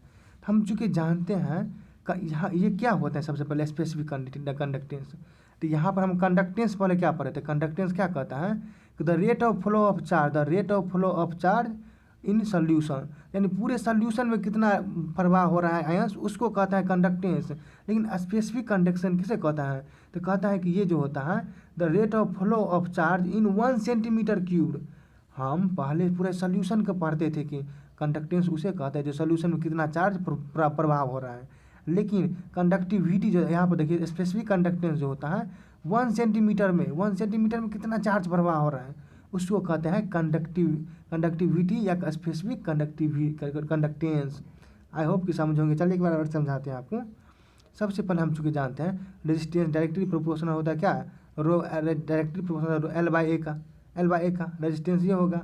जब यहाँ पर प्रोपोर्शनल साइन हटाएंगे तो रो लग जाएगा, यहाँ पर क्या लग जाएगा, रो लग जाएगा। यहाँ पर प्रोपोर्शनल साइन हटाए तो रो एल बाई ए हो जाएगा। अब चूँकि यहाँ पर देखिए आर तो रेजिस्टेंस है और रो तो रजिस्टिविटी होता है, ये तो आप पढ़े होंगे। और रो रजिस्टिविटी होता है, हम रो को जो लिख सकते हैं इस प्रकार से 1/r लिख सकते हैं। क्यों लिखे हम चलिए आगे दिखाएंगे आपको। रो को जो है 1/r लिख सकते हैं, 1/r लिख सकते हैं। इसके बाद एल बाई ए है। तो अब चूँकि 1/r को हम चूँकि जानते हैं क्या होता है, क्योंकि यहाँ पर हम चूँकि कंडक्टेंस का बराबर क्या लिखे थे 1/r, रेसिप्रोकल ऑफ रेजिस्टेंस को क्या कहते हैं, कंडक्टेंस कहते हैं। तो यहाँ पर हम क्या लिख दिए, यहाँ पर 1/r लिख दिए, रो के जगह पर 1/r। और 1/r को हम क्या लिख सकते हैं, सी कंडक्टेंस, क्योंकि सी बराबर हम पढ़े 1/r कंडक्टेंस होता है। ये क्या होता है, रेजिस्टेंस का रेसिप्रोकल होता है कंडक्टेंस, तो इसलिए 1/r को हम क्या लिख सकते हैं, सी लिख सकते हैं। ये एल बाई ए जो होता है, ये एल बाई ए हो गया। अब चूंकि एल बाई ए जो होता है ये सेल कांस्टेंट होता है। कैसे, जैसे ये मान लीजिए 2 इलेक्ट्रोलाइट्स हैं, तो इसका जो है क्रॉस सेक्शन एरिया ए है, इसका भी क्रॉस सेक्शन एरिया ए है इलेक्ट्रोलाइट का। इन दोनों का बीच का डिस्टेंस क्या है, एल है। इन दोनों का डिस्टेंस क्या है, एल है। इसको कहते हैं एल बाई ए का सेल कांस्टेंट होता है। अब चलिए आगे समझते हैं। ये हम अपने मुँह से लिए थे मैथमेटिकल फॉर्म के कप्पा। ये आप लोग आयनिक इक्विलिब्रियम में पढ़े होंगे 11th में, तब आपको याद होगा। कप्पा बराबर होता है 1/रो, कप्पा को कहते हैं इसको, यानी स्पेसिफिक कंडक्टेंस को कप्पा भी कहते हैं। तो अब चूँकि चलिए अब ये कंडक्टिविटी और स्पेसिफिक कंडक्टेंस क्या है ये हम समझते हैं। सबसे पहले तो आप कंडक्टेंस जानते हैं कि बताइए किसी भी सोल्यूशन में कितना चार्ज, किसी भी सोल्यूशन में, यानी जैसे ये पूरा सोल्यूशन है, इसमें कितना चार्ज प्रवाह हो रहा है, उसी को कहता है कंडक्टेंस। लेकिन स्पेसिफिक कंडक्टेंस किसे कहते हैं, कहता है कि rate of flow of charge in 1 centimetre cube. 1 centimetre cube solution में कितना इलेक्ट्रोलाइट्स प्रवाह हो रहा है, 1 सेंटीमीटर क्यूब में, उसी को कहते हैं क्या, स्पेसिफिक कंडक्टेंस या कंडक्टिविटी। आई होप कि आप समझे होंगे। अब चूँकि चलिए जानते हैं स्पेसिफिक कंडक्टेंस जो हो गया आपको, कंडक्टेंस इंटू सेल कांस्टेंट। यहाँ पर देख लीजिए, यहाँ पर के बराबर क्या होगा, स्पेसिफिक कंडक्टेंस ये हो गया। स्पेसिफिक कंडक्टेंस ये होता है, सी किसका हो गया, कंडक्टेंस हो गया। एल बाई ए को क्या करें, सेल कांस्टेंट, यानी के जो हो गया स्पेसिफिक कंडक्टेंस हो गया, तो स्पेसिफिक कंडक्टेंस ये हो गया। और सी क्या हो गया, कंडक्टेंस। और एल बाई ए को हम क्या लिख सकते हैं, सेल कांस्टेंट। अब चलिए इसका यूनिट समझते हैं, क्या समझते हैं, यूनिट। तो यहाँ पर यूनिट इसका देख लीजिए, यहाँ पर तो यूनिट ऑफ के यानी स्पेसिफिक कंडक्टेंस बराबर यहाँ पर ये होता है C into L by A. L by A क्या होता है, मतलब सेल कांस्टेंट होता है। तो सी हो गया कांस्टेंट, और सी का हम जब सी का जो कंडक्टेंस हो गया सी, और सी का हम पढ़े हैं तो सीमन या पर ओम पढ़े हैं, यहाँ पर हो गया सीमन। अब चूँकि एल हो गया लेंथ होता है सेंटीमीटर में, एरिया होता है सेंटीमीटर स्क्वायर में। 1 सेंटीमीटर कट गया तो बचा वो नीचे में बचा 1 सेंटीमीटर, तो ये ऊपर जाएगा तो सेंटीमीटर इन्वर्स हो जाएगा। तो एस सेंटीमीटर या पर ओम सेंटीमीटर होगा, यानी सीमेन या वो क्या पढ़े हैं, ओम। क्योंकि यहाँ पर 1/r को हम रेजिस्टेंस कंडक्टेंस का यूनिट था ना, पर ओम या सीमेन, तो वही यहाँ पर हम लिखे हैं। तो ये तो सीमेन हो गया। अब यहाँ एक सीएम कट गया, 1 सेंटीमीटर इन्वर्स हो गया, या पर ओम या पर सेंटीमीटर इसका यूनिट हो गया। किस चीज़ का, स्पेसिफिक कंडक्टेंस, जिसे कप्पा भी कहते हैं। चलिए आगे समझते हैं। अब समझते हैं मोलर कंडक्टेंस। क्या समझते हैं, मोलर कंडक्टेंस। अब चूँकि चलिए सभी फार्मूला एक दूसरे से रिलेटेड है, ये थ्योरी रिलेटेड है। आप थोड़ा समझ जाइएगा एक बात तो आपको दिल से वाह वाह बहुत मज़ा आ जाएगा, नहीं समझिएगा तो बहुत भारी लगेगा। चलिए फिर समझाने की हम कोशिश करते हैं। जैसे यहाँ पर देख लीजिए, सबसे पहले कंडक्टेंस किसे कहते हैं, तो कहते हैं कि the rate of flow of charge. यहाँ पर जैसे कोई सोल्यूशन, ये सोल्यूशन है तो कहता है कि सोल्यूशन, पूरा सोल्यूशन में the rate of flow of charge, यानी कितना चार्ज प्रवाह हो रहा है, उसी को कहते हैं कंडक्टेंस। और स्पेसिफिक कंडेंस किसे कहते हैं, स्पेसिफिक कंडक्टेंस कहते हैं जो 1 सेंटीमीटर क्यूब में, 1 सेंटीमीटर क्यूब में कितना चार्ज प्रवाह हो रहा है। कंडक्टेंस कहता है पूरा सोल्यूशन में, स्पेसिफिक कंडीशन कहता है, स्पेसिफिक कंडक्टेंस कहता है 1 सेंटीमीटर क्यूब में। उसी प्रकार मोलर कंडक्टेंस कहता है, मोलर कंडक्टेंस कहता है कि जब कॉन्सेंट्रेशन, जब 1 मोलर सोल्यूशन लेंगे तो उस समय कितना चार्ज प्रवाह होगा। नहीं समझे, एक बार और समझिए। कहता है कंडक्टेंस कहता है कि ये पूरे सोल्यूशन में कितना चार्ज प्रवाह हो रहा है। अथी स्पेसिफिक कंडक्टेंस कहता है कि 1 सेंटीमीटर में कितना प्रवाह हो रहा है। उसी प्रकार कहता है मोलर कंडक्टेंस कि 1 मोलर सोल्यूशन में कितना चार्ज प्रवाह हो रहा है, उसी को कहता है मोलर कंडक्टेंस। आई होप कि आप समझे होंगे। चलिए हम समझाने की कोशिश किए, नहीं समझेंगे तो कोई बात नहीं, चलिए फिर से समझाते हैं।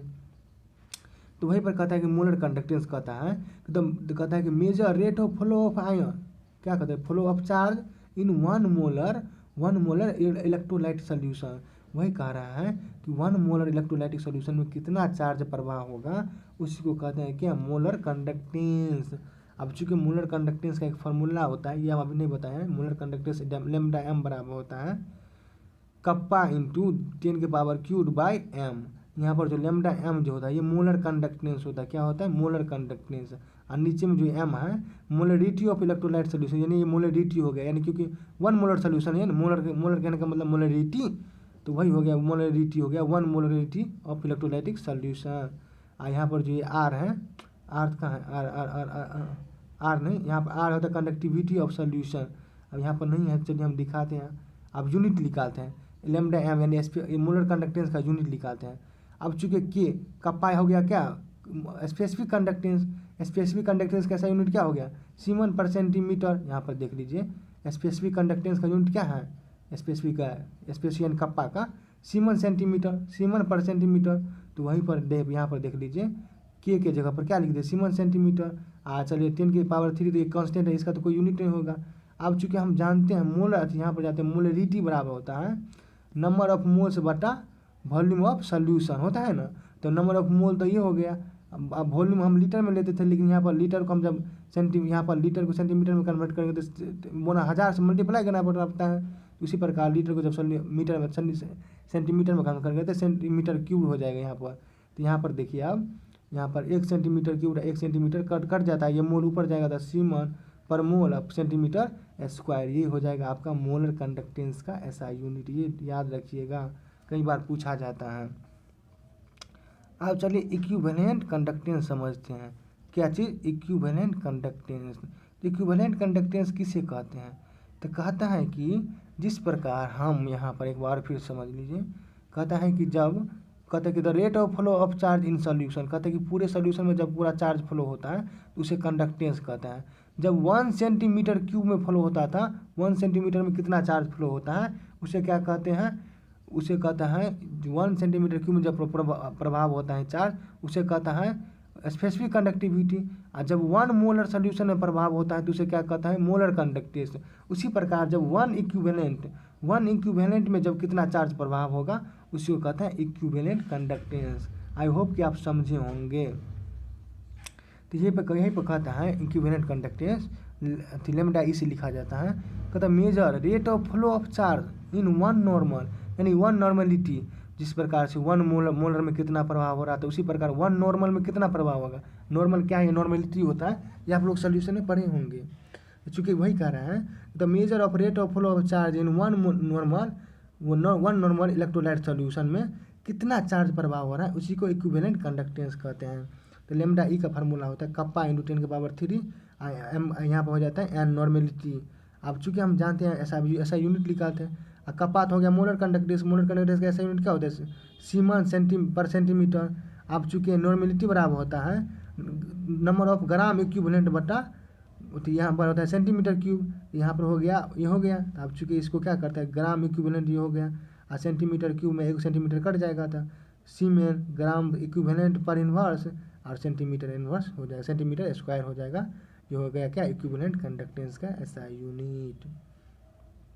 अब चलिए रिलेशन समझ लेते हैं। रिलेशन इसीलिए समझते हैं क्योंकि बहुत इसी सबसे क्वेश्चन नहीं आता बोर्ड एग्जाम में, नीट एडवांस में, ये सबसे ये रिलेशन से क्वेश्चन आता है।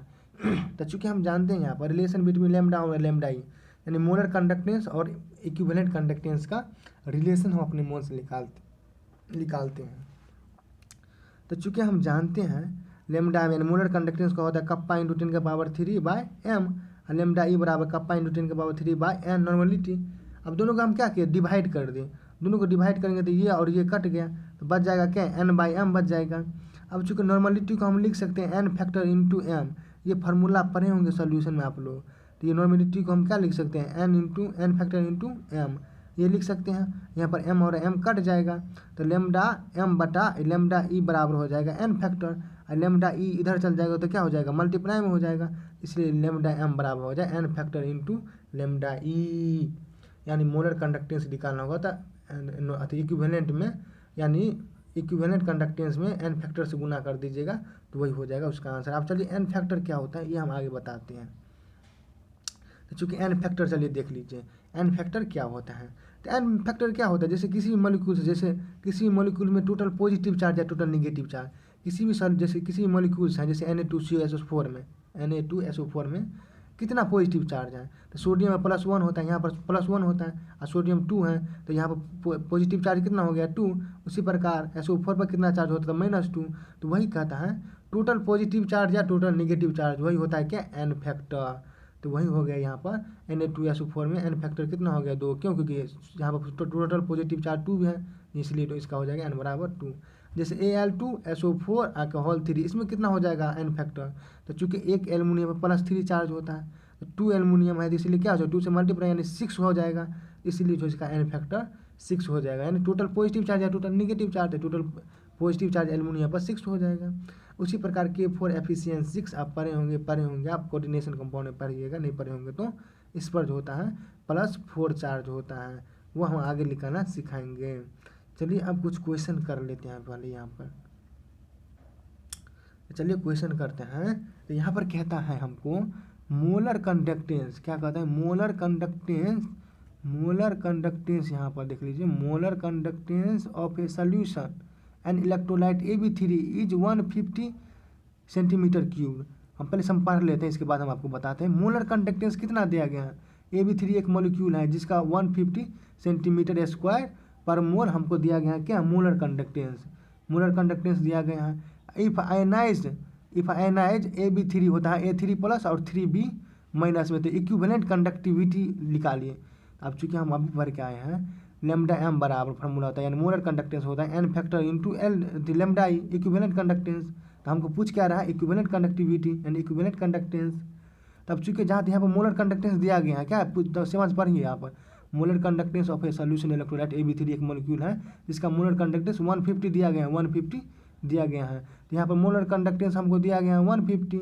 अब चूँकि यहाँ पर देख लीजिए AB3 कोई मॉलिक्यूल्स था, तो A3+ और 3B- हम टोटल पॉजिटिव चार्ज होता है, टोटल पॉजिटिव चार्ज कितना हो गया A3+ है, और दोनों पर टोटल पॉजिटिव या total negative charge, total negative charge भी 3 है और टोटल पॉजिटिव चार्ज भी 3 है, तो यहाँ वही होता है n फैक्टर। तो n फैक्टर हो गया यहाँ पर 3, हमका इक्विवेलेंट कंडक्टिविटी पूछ रहा है तो लैम्डा ई। अब ये हो गया 150 को 3 से मल्टीप्लाई काटिएगा तो क्या 50 हो जाएगा, इसलिए लैम्डा ई बराबर हो जाएगा आपका C, इसका आंसर 50 इन सेंटीमीटर स्क्वायर इक्विवेलेंट, क्योंकि हमको इक्विवेलेंट कंडक्टिविटी पूछा था।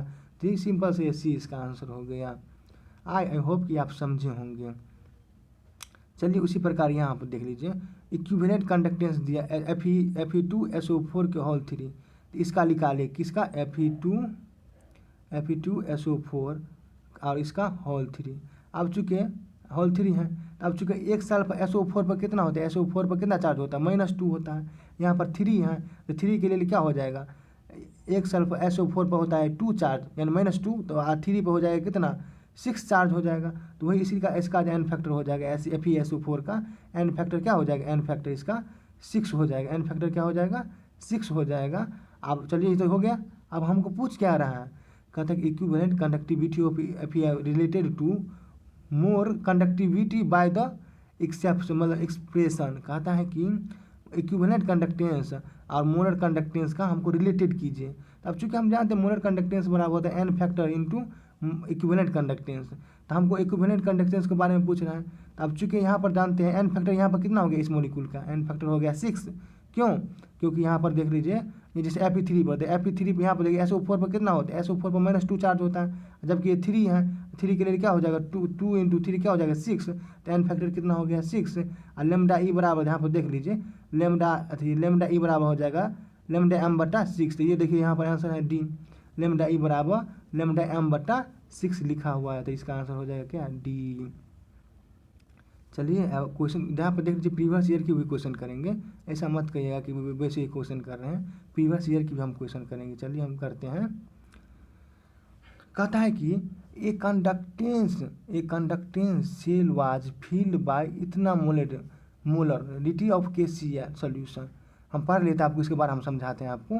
Solution which has specific conductance इतना, तो इट इज रेजिस्टेंस बराबर इतना, तो बताइए सेल कांस्टेंट बराबर क्या होगा।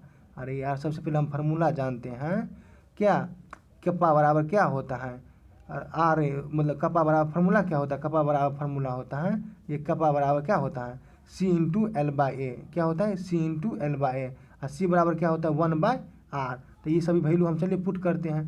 तो हम चूँकि कंडक्टेंस है, यहाँ पर देख लीजिए क्या होता है स्पेसिफिक कंडक्टेंस, यहाँ पर देख लीजिए स्पेसिफिक कंडक्टेंस कितना आ गया, स्पेसिफिक कंडक्टेंस दिया गया है 2.67, तो स्पेसिफिक कंडक्टेंस की जगह पर ये रख दिए। इसके बाद 1/R हो जाएगा यहाँ पर फार्मूला 1/R, और यहाँ पर C की जगह पर 1/R लिख सकते हैं, क्योंकि कंडक्टेंस का फार्मूला होता है कप्पा बराबर ये फार्मूला होता है। तो 1/R जब यहाँ पर 1/R, यहाँ पर देखिए R का वैल्यू हमको दिया गया है कितना 8 पॉइंट, यहाँ पर रेजिस्टेंस भी दिया गया है कितना 8 पॉइंट मतलब 82.4 दिया देंगे। हमको सेल कांस्टेंट यानी L/A पूछ रहा है, L/A हमको वैल्यू निकालिए।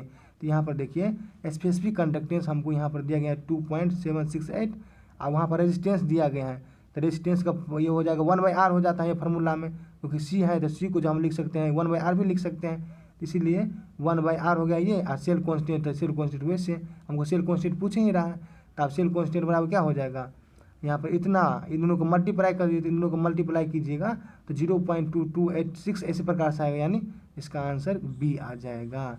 आई होप कि आप समझेंगे। ये फार्मूला था, क्या बराबर कप्पा बराबर C क्या होता है L/A होता है, ये C को हम लिख सकते हैं 1/R, क्योंकि कंडक्टेंस रेसिप्रोकल होता है रेजिस्टेंस का, तो वही इसका इस प्रकार से किए हुए हैं। चलिए एक क्वेश्चंस करते हैं, आप फिर समझने की कोशिश करते हैं। जेईई मेंस में ये देखिए 2014 में आया हुआ है मेंस में। कहता है रेजिस्टेंस ऑफ 0.2 m सोल्यूशन, कहता है कि जब मोलरिटी मतलब यहाँ मोलर जब सोल्यूशन का मोलर अति इसका कॉन्सेंट्रेशन 0.2 m है, उस समय इलेक्ट्रोलाइट इज इसका रेजिस्टेंस मतलब उस समय electrolyte is 500 ohm specific conductance, तो 500 ओम है तो मतलब 50 ओम है, तो 50 ओम क्या हो गया 0.2 कंसंट्रेशन पर, यहाँ पर रेजिस्टेंस 50 ओम दिया गया है हमको। उसी प्रकार specific conductance of the solution 0.2, यानी 0.2 वाला सोल्यूशन का स्पेसिफिक कंडक्टेंस हमको यहाँ पर देख लीजिए स्पेसिफिक कंडक्टेंस 1.4 पर मीटर दिया गया, क्या दिया गया है 1.4 यहाँ पर सेंटीमीटर, यहाँ पर सीमेन पर मीटर दिया गया, तो यहाँ पर ये हो गया। अब चूंकि ये हो गया, अब फिर यहाँ पर अगला क्वेश्चन कहता है कि and resistance of 0.2 m 0.5 solution, जब कॉन्सेंट्रेशन 0.5 सोल्यूशन रहेगा और सेम इलेक्ट्रोलाइट इलेक्ट्रोलाइट तो सेम रहेगा, लेकिन कॉन्सेंट्रेशन को डिफरेंट कर दिया है, तो डिफरेंट कॉन्सेंट्रेशन को कर दिया है, तो सेम इलेक्ट्रोलाइट यानी 0.5 जब लेंगे कॉन्सेंट्रेशन, उस समय रेजिस्टेंस हो जाएगा 280 ओम हो जाएगा। तब हमको पूछ रहा है क्या, हमको पूछ रहा है the molar conductivity of 0.5 solution electrolyte in इतना। तब पूछ रहे हैं हमको कि मोलर कंडक्टिविटी क्या होगा, 0.5 कॉन्सेंट्रेशन पर। तो चूंकि हम जानते हैं मोलर कंडक्टिविटी बराबर होता है K×10⁻³ तो चूंकि जब हमको मोलर यहाँ पर मोलर कंडक्टेंस हमको पता चल जाएगा, मोलर कंडक्टिविटी या मोलर कंडक्टेंस, तो यहाँ पर पूरा हमको अपने आप निकल जाएगा मोलर कंडक्टेंस, यहाँ पर मोलरिटी पता चल जाएगा तो मोलर कंडक्टेंस निकल जाएगा। तो चलिए मोलरिटी हम निकालते हैं सबसे पहले। तो अब चूंकि हम जानते हैं, तो यहाँ पर देख लीजिए, यहाँ पर आप ले तो यानी हमको इसमें पूछ रहा है कि 0.5 कॉन्सेंट्रेशन पर क्या निकालिए, हमको 0.5 पर मोलर कंडक्टिविटी यानी मोलर कंडक्टेंस निकालिए 0.5 पर। तो 0.5 पर निकालना है। तो चूंकि यहाँ पर एक चीज़ देखिए, यहाँ पर एक चीज़ लिखा हुआ है कि सेम इलेक्ट्रोलाइट जब रहेगा तो सेल कॉन्स्टेंट इस कॉन्सेंट्रेशन पर भी इस कॉन्सेंट्रेशन पर भी दोनों का सेम रहता है। तो चलिए सेल कॉन्स्टेंट जब निकल जाएगा तब हमको नीचे में m का वैल्यू पता चल जाएगा, m चल जाएगा तो अपने हम मोलर कंडक्टेंस निकाल सकता है, यानी मोलरिटी हम निकाल लेते हैं। तो चलिए हम निकालते हैं, अपने समझे होंगे लेकिन निकालते हैं फिर, चलिए देख लेते हैं। यहाँ पर सेल कॉन्स्टेंट दोनों का सेम होगा, इस कॉन्सेंट्रेशन पर भी इस कॉन्सेंट्रेशन पर, क्यों? क्योंकि सेम इलेक्ट्रोलाइट है, सेम इलेक्ट्रोलाइट रहेगा तो कॉन्सेंट्रेशन दोनों का क्या होता है, या सेल कॉन्स्टेंट क्या होता है, दोनों का सेम होता है। तो हम क्या करते हैं 0.5 पर क्या लिखाते हैं, कंडक्टेंस, स्पेसिफिक कंडक्टेंस निकालते हैं अपना मन से। तो स्पेसिफिक कंडक्टेंस का फॉर्मूला था C×L/, अपना मन से इसलिए निकालना है क्योंकि हमको L/A निकालना है।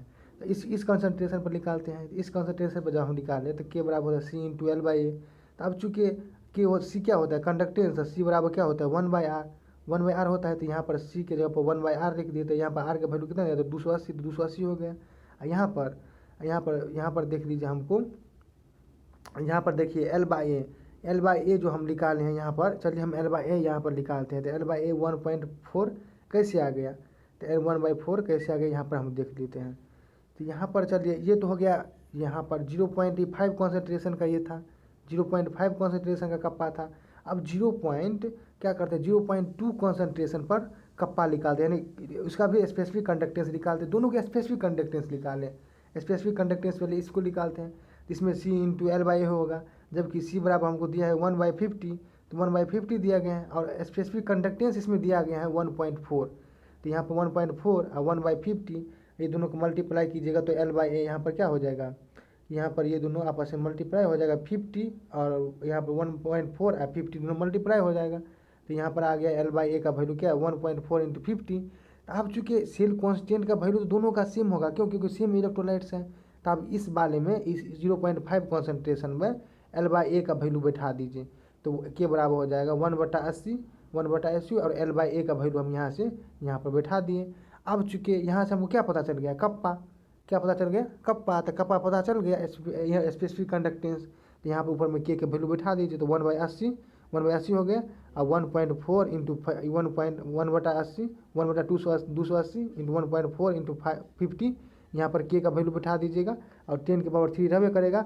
मोलरिटी 0.5 कॉन्सेंट्रेशन पर हमको पूछ रहा था, क्या पूछ रहा था, 0.5 पर हमको मोलर कंडक्टेंस पूछ रहा है, 0.5 पर।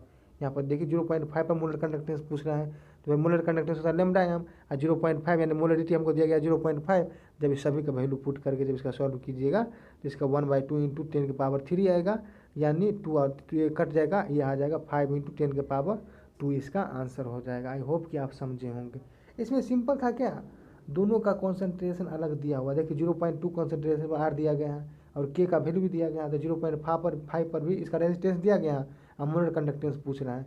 इसके लिए हम क्या करते हैं, सबसे पहले एक फार्मूला, क्योंकि सेल कांस्टेंट निकालने, क्योंकि दोनों का इलेक्ट्रोलाइट सेम है तो सेल कांस्टेंट दोनों का सेम होगा, दोनों कॉन्सेंट्रेशन पर तो सेल कांस्टेंट दोनों को निकालते थे। इसमें सेल कांस्टेंट पहले लगता है 0.2 का निकालते थे। सेल कांस्टेंट निकालने का फार्मूला होता है सबसे पहले स्पेसिफिक कंडक्टेंस बराबर C×L/A होते हैं। तो यहाँ से L/A का वैल्यू आ जाएगा, क्योंकि स्पेसिफिक कंडक्टेंस का वैल्यू दिया गया 1.4 और C का वैल्यू R का वैल्यू भी दिया गया 50। अब C बराबर होता है 1/R, तो ये हो गया। यहाँ से हमको क्या पता चल जाते हैं, तो यहाँ से L/A पता चल जाता है और L/A दोनों के लिए सेम होगा, तो इसमें L/A 0.5 वाला कॉन्सेंट्रेशन में बैठा देते हैं। जब बैठा देते हैं तो यहाँ से K का वैल्यू आ जाएगा 0.5 के लिए, यहाँ पर K का वैल्यू बैठा दीजिएगा, तो वही इसका आंसर आ जाएगा मोलर कंडक्टेंस का। तब मोलर कंडक्टेंस λm का वैल्यू आ जाएगा। चलिए अगला क्वेश्चन करते हैं। अब चूंकि इफेक्ट ऑफ डाइल्यूशन करते हैं, इसमें से भी कई बार जेई में एडवांस में क्वेश्चन है, वो भी हम कराते हैं थोड़ा थ्योरी करा करके। लेकिन चलिए अब चालू करते हैं। ये इफेक्ट ऑफ डाइल्यूशन क्या होता है ये समझिए। कहता है कि डाइल्यूशन क्या होता है, ओनली एड ऑफ सॉल्वेंट, जैसे मान लीजिए HCl और पानी का थोड़ा मोड़ा सोल्यूशन था, पहले थोड़ा पानी था थोड़ा सा HCl था, आप उसमें क्या कीजिए पानी ऐड कीजिए, यानी सॉल्वेंट को ऐड कीजिए। पानी हमेशा सॉल्वेंट होता है क्योंकि अधिक मात्रा में पाया जाता है, तो पानी का और ऐड कीजिए। तो कहता है कि जब HCl और वाटर का थोड़ा मोड़ा वाटर था, थोड़ा मोड़ा HCl था, तो मिलाया हुआ था, उसमें क्या कीजिए और पानी और उसमें और पानी ऐड कीजिए, HCl नहीं पानी ऐड कीजिए। तब HCl और मतलब पानी ऐड कीजिएगा तो HCl का मॉलिक्यूल क्या हो जाएगा, दूर दूर चला जाएगा। मेरे भाई यहाँ पर समझिए, कहते हैं डाइल्यूशन। जब डाइल्यूशन कहने का मतलब क्या, किसी भी सॉल्यूशन में जब पानी मिलाइएगा, किसी भी सॉल्यूशन में पानी मिलाइएगा, जैसे मान लीजिए यहाँ पर था HCl और H2O का थोड़ा पानी था, थोड़ा HCl था, इसका सोल्यूशन था। उसमें जब डाइल्यूशन कहने का मतलब जब पानी और मिलाए तो वो क्या हो जाएगा, increase of concentration of electrolytes. कहने का मतलब यहाँ पर जो N हो गया Na प्लस और Cl माइनस, पहले तो इतना ही पानी में घुरा था, अब जब और पानी यहाँ पर बढ़ा दीजिएगा तो Na और NaCl प्लस का मतलब Na प्लस और Cl माइनस का आयन दूर दूर चला जाएगा, दूर दूर चला जाए। तो वही कह रहा है कि इंक्रीजिंग, तो कहता है कॉन्सेंट्रेशन ऑफ इलेक्ट्रोलाइट डिक्रीज। कहने का मतलब जब यहाँ पर देखिए, जब नज़दीक में था तो नज़दीक में फंसा हुआ था, लेकिन यहाँ पर क्या होता है, जब आप डाइल्यूशन किए यानी पानी को बढ़ाए, इंक्रीज किए, तो क्या होगा, यहाँ पर इलेक्ट्रोलाइट से Na प्लस और Cl माइनस का डिस्टेंस क्या हो जाएगा, दूर दूर हो जाएगा। नहीं समझे, फिर समझिए। जैसे यहाँ पर समझ लीजिए, यहाँ पर एक सॉल्यूशन था, पहले पानी इतना था तो ये दोनों मॉलिक्यूल इस प्रकार से था। जब पानी को पूरा भर दिए, पूरा और डाइल्यूशन किए यानी पानी को भरे, तो बी मॉलिक्यूल तो अब दूर चला गया, इसका अट्रैक्शन तो और कम होने हो जाएगा। तो वही यहाँ पर लिखा गया है, यहाँ पर देख लीजिए, एक मिनट हाँ, तो यहाँ पर लिखा गया है, यहाँ पर जब कहता है कि डाइल्यूशन कीजिएगा तो increase of concentration of electrolytes, यानी आयन जो होगा दूर दूर चला जाएगा। आयन दूर दूर चला जाएगा तो क्या हो जाएगा, इलेक्ट्रोलाइट्स को कंसंट्रेशन ऑफ इलेक्ट्रोलाइट डिक्रीज हो जाएगा। यानी पहले जब सॉल्यूशन में जैसे मान लीजिए यहाँ पर सॉल्यूशन था, इसमें इतना पानी था तो इतना ही के बीच में सभी आयन था, लेकिन अब जो पानी इतना दे दिए तो अब इतना दूर में चला जाएगा ना, आयन तो सेम है लेकिन आयन दूर दूर चला गया। तो वही कह रहा है कि डिक्रीज हो जाएगा कॉन्सेंट्रेशन ऑफ इलेक्ट्रोलाइट्स का। और चलिए अब किस में डाइल्यूशन करने पे क्या होता है वो देखते हैं। कहता है कि जब मोलर कंडक्टेंस, इक्विवेलेंट कंडक्टेंस और कंडक्टेंस, इस दोनों में क्या कहते हैं, molar conductance delta lambda E and conductance increasing of dilution.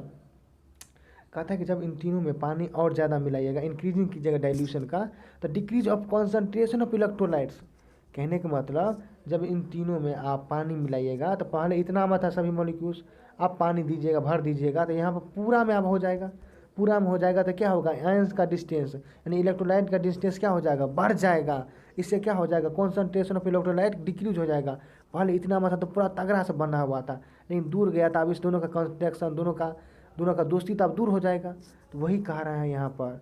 अब ये ऐसा क्यों होता है, यहाँ पर देख लीजिए, अल्फा बराबर आप लोग पढ़े होंगे √K/C, यानी जब कंडक्टेंस जो होता है यहाँ पर अल्फा यानी इंक्रीज कीजिएगा, अल्फा यानी वाटर का मॉलिक्यूल, जब पानी का भी इंक्रीज कीजिएगा तो कंडक्टेंस क्या हो जाता है, डिक्रीज हो जाता है।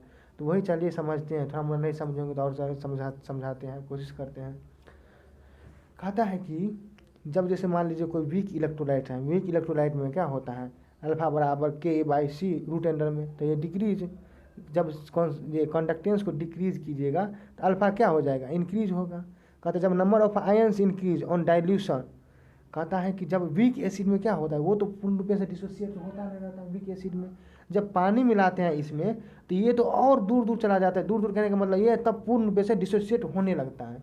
ये क्या होता है, पूर्ण रूप से डिसोसिएट होने लगता है तो इसमें क्या हो जाएगा, नंबर ऑफ आयंस और बढ़ने लगा, क्योंकि पूर्ण रूप से डिसोसिएट होने लगा। जैसे CH3 था तो पहले तो पूर्ण रूप से डिसोसिएट नहीं हो रहा था, पहले पूर्ण रूप से डिसोसिएट हो नहीं रहा था, लेकिन जब डाइल्यूशन किए, पानी दिए तो पूर्ण रूप से डिसोसिएट होने लगा, CH3COH भी। तो वही कहता है कि जब यहाँ पर वीक इलेक्ट्रोलाइट में जब number of ions increase in on dilution, तो कहता है जब आप पानी मिलाइएगा वीक एसिड में तो ये इसका आयन बढ़ जाएगा।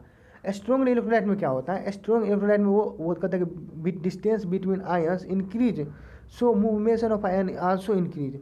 इसमें तो इंक्रीज था ही, और स्ट्रॉन्ग इलेक्ट्रोलाइट में भी मिलाइएगा तो इसमें और दूर हो जाए, मतलब इसमें और दूर हो जाएगा, क्योंकि स्ट्रॉन्ग इलेक्ट्रोलाइट में दूर दूर मॉलिक्यूल क्योंकि पूर्ण रूप से डिसोसिएट हो जाता है, इसका दूर था ही, और इसमें भी मिलाइएगा तो और दूर चल जाएगा, जिससे पूर्ण रूप से फ्री हो जाएगा। कहने का मतलब है, जैसे मान लीजिए आपको अकेला दौड़ाते हैं किसी रेस में, आपको भीड़ भाड़ में दौड़ाते हैं, तो भीड़ वाले आदमी क्या होगा, कम दौड़ पाएगा, लेकिन अकेला वाला ज़्यादा दौड़ पाएगा। तो वही है, जब डाइल्यूशन करते हैं तब आयंस का बीच का डिस्टेंस बढ़ जाता है, जिसके कारण वो इजीली मूव करने लगता है वाटर या किसी भी सॉल्यूशन में। तो वही कह रहा है कि जब वीक इलेक्ट्रोलाइट में जब वाटर को फेंट मिलाइएगा, इसमें क्या होता है, इसमें तो होता है तब ये वीक एसिड होता है, ये पूर्ण रूप से डिसोसिएट होने लगता है, इसके बाद आयन का डिस्टेंस बढ़ने लगता है, जिसके कारण इजीली इसका आयंस मूव करने लगता है। तो वही कहता है कि नंबर ऑफ, यहाँ पर देख लीजिए, एक मिनट सॉरी,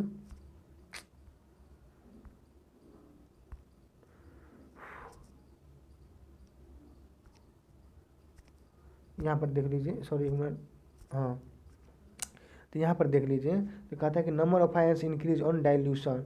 कहते हैं वीक एसिड में जब नंबर ऑफ आयंस इंक्रीज हो जाएगा जब पानी मिलाइएगा, तो स्ट्रॉन्ग इलेक्ट्रोलाइट में वही भी होगा, इंक्रीज हो जाएगा।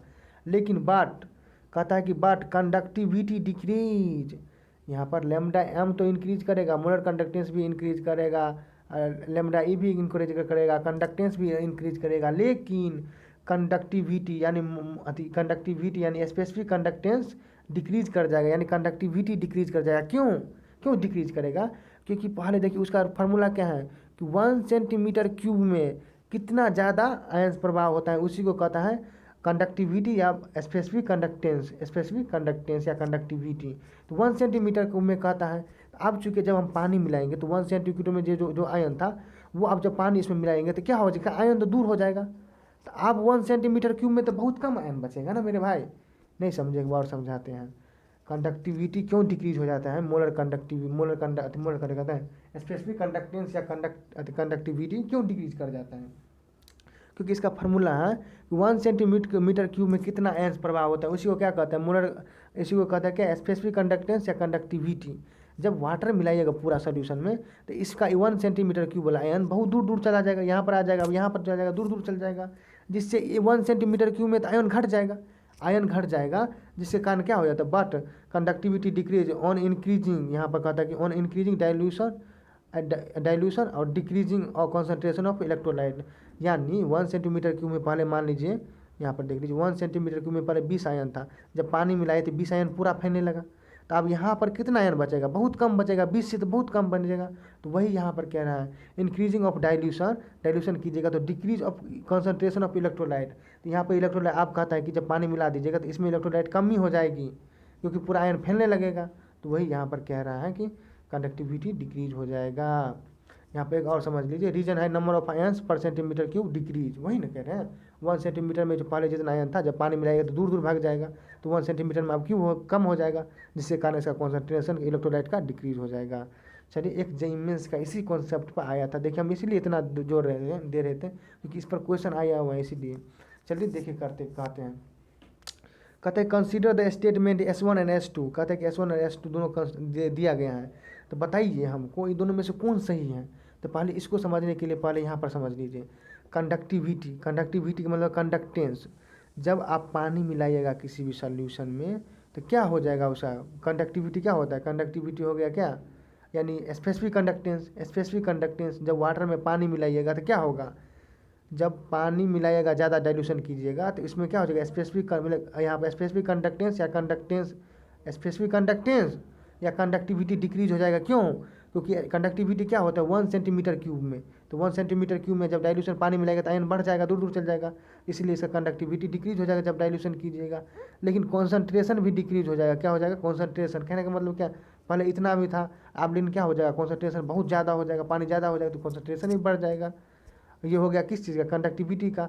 जब वह मोलर कंडक्टेंस में जब बढ़ाइएगा, मोलर कंडक्टेंस में डाइल्यूशन कीजिएगा तो इसमें और आयन फ्री होगा तो इसमें और बढ़ जाएगा, लेकिन कॉन्सेंट्रेशन इसमें भी डिक्रीज हो जाएगा। अब चलिए पॉइंट करते हैं, तो क्या लिखा गया, तो कहता है कि molar conductance always increase with decrease in the concentration of electrolytes. लेकिन यहाँ पर देखिए कहता है कि मोलर कंडक्टेंस को बढ़ाएंगे तो कॉन्सेंट्रेशन ऑफ इलेक्ट्रोलाइट क्या करेगा, ऑलवेज इंक्रीज करेगा। यहाँ पर देखिए, यहाँ पर लिखा है मोलर कंडक्टेंस अगर बढ़ाएंगे तो कॉन्सेंट्रेशन कम हो जाता है, लेकिन यहाँ पर लिखा गया है कि molar conductance always increase with decrease the concentration of electrolyte. नहीं, तो यहाँ पर क्या हो जाएगा, ये नहीं, एक मिनट सॉरी यहाँ ये पॉइंट सही है। क्या कहते हैं यहाँ पर कह रहे हैं molar conductance always increase with decrease the concentration of electrolyte, ये सेकेंड पॉइंट है, ये सही होगा। क्यों होगा, यहाँ पर देखिए मोलर कंडक्टेंस, लेमडा एम को मोलर कंडक्टेंस होता है, मोलर कंडक्टेंस जितना बढ़ेगा तो कॉन्सेंट्रेशन तो उतना कम ही होगा। तो वही लिखा गया molar conductance always increase with decrease